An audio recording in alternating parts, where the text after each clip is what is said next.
Assalamualaikum warahmatullahi wabarakatuh. Kembali lagi dengan saya Resti Febriani Fauzia. Di sini saya akan mereview buku dari karya Aba Mehmet Aga mengenai seni memahami dan menerima diri. Pada kali ini saya akan menyampaikan mengenai bagian 3, yaitu mengenai sifat dasar manusia. Sifat dasar manusia yang pertama yaitu lalai. Bentuk lalai paling besar adalah lupa pada diri sendiri atau sering disebut lupa daratan.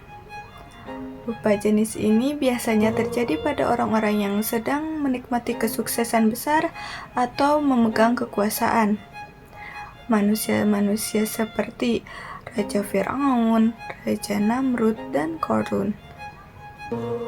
Akan tetapi, di sisi lain, lalai atau lupa yang menjadi sifat bawaan manusia bisa dimaknai sebagai anugerah dan bentuk kasih Sang Tuhan. Karena hidup manusia tidak selamanya berjalan mulus, ada kalanya ujian dan cobaan yang datang membuat kita sedih. Jika kita teringat pada peristiwa tidak mengenakan itu, kita akan diliputi perasaan dan pikiran negatif. Oleh karena itu, dengan sifat bawaan yang mudah lupa, kita perlahan mampu mengatasi ujian dan cobaan sambil menatap dan menata langkah untuk menjalani kehidupan. Yang kedua, lemah. Pada dasarnya kita diberikan kelebihan dan keunggulan masing-masing oleh Tuhan. Jika kita terlalu menyombongkan dan memutlakkan keunggulan itu, maka suatu ketika kita mendapat pelajaran kehidupan yang membukakan mata kita bahwa kita bisa unggul di satu sisi, tetapi di sisi lain kita benar-benar lemah. Apa yang terlihat kecil dan lemah di mata kita boleh jadi tidaklah seremeh seperti yang kita bayangkan. Contohnya seperti Nabi Daud yang mengalahkan Goliat yang raksasa, serta kisah akhir hidup Nabi Sulaiman. Jadi, segala yang kita miliki termasuk kekuatan dan jenis keunggulan apapun itu hanyalah pinjaman. Yang ketiga, berkeluh kesah.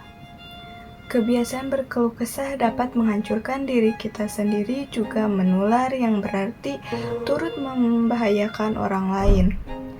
Jika seseorang bergantung dengan sekelompok orang yang bermentalitas mudah berkeluh kesah dan ia tidak memiliki kepribadian yang kuat, maka ia akan ikut-ikutan menjadi bagian dari ciri kelompok tersebut.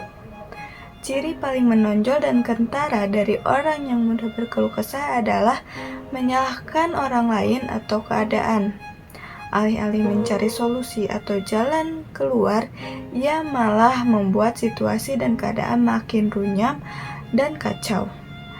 Makin ia mengeluh, sesungguhnya ia sedang menekan dirinya sendiri, membuat jiwanya tidak pernah tenang, sehingga depresi dan kecemasan membayang-bayangi dirinya sepanjang waktu. Yang keempat, sombong. Sombong dicirikan dengan membanggakan dan membesar-besarkan diri sendiri, merasa paling benar, paling kaya, paling tampan, dan paling segala-galanya. Meskipun hanya terbersit sedikit saja. Agar kesombongan hilang dari diri adalah menyadari dan mengenali kekurangan diri sendiri. Dengan menyadari dan mengetahuinya, kita akan malu sendiri jika kita merasa sebagai orang yang paling sempurna. Yang terakhir yaitu menyejajarkan diri kita dengan orang lain. Yang kelima, zolim. Secara bahasa berarti aniaya, sementara kata zulm yang masih satu akar dengan kata zolim berarti kegelapan. Artinya, manusia suka berbuat aniaya terhadap orang lain, melanggar hak orang lain, menipu, merampok, dan yang semisalnya. Sumber dari perilaku zolim setidaknya 3 hal. Yang pertama, jauh dari iman. Yang kedua, pendeknya wawasan tentang perjalanan kehidupan manusia, yaitu tidak percayanya akan adanya kehidupan setelah kematian. Yang ketiga yaitu terjebak pada kenikmatan dunia, yaitu manusia menganggap dunia segala-galanya dan menjadi tujuan utama hidupnya. Kezoliman yang dampaknya lebih besar dan sangat berbahaya adalah kezoliman yang dilakukan oleh penguasa. Dan yang terakhir yaitu yang keenam, tidak puas. Ketidakpuasan yang menjangkiti manusia salah satunya karena kurang bersyukur ditambah prinsip yang berlaku bahwa yang dipenuhi adalah keinginan, bukan apa yang dibutuhkan. Oleh karena itu, untuk menepis dan mengeliminasi rasa tidak puas yang terus merongrong hidup, kita harus mau memaksa diri sendiri untuk terbiasa bersyukur atas apa yang terjadi dan yang kita dapatkan. Jangan pernah membandingkan diri dengan orang lain, nanti yang terjadi adalah kecewa, iri, dan dengki. Kita harus meyakinkan diri sendiri bahwa setiap orang memiliki ukuran, kadar, dan takaran sendiri-sendiri di dunia ini. Nah, sekian pemaparan mengenai sifat dasar manusia. Terima kasih sudah menonton. Wassalamualaikum warahmatullahi wabarakatuh.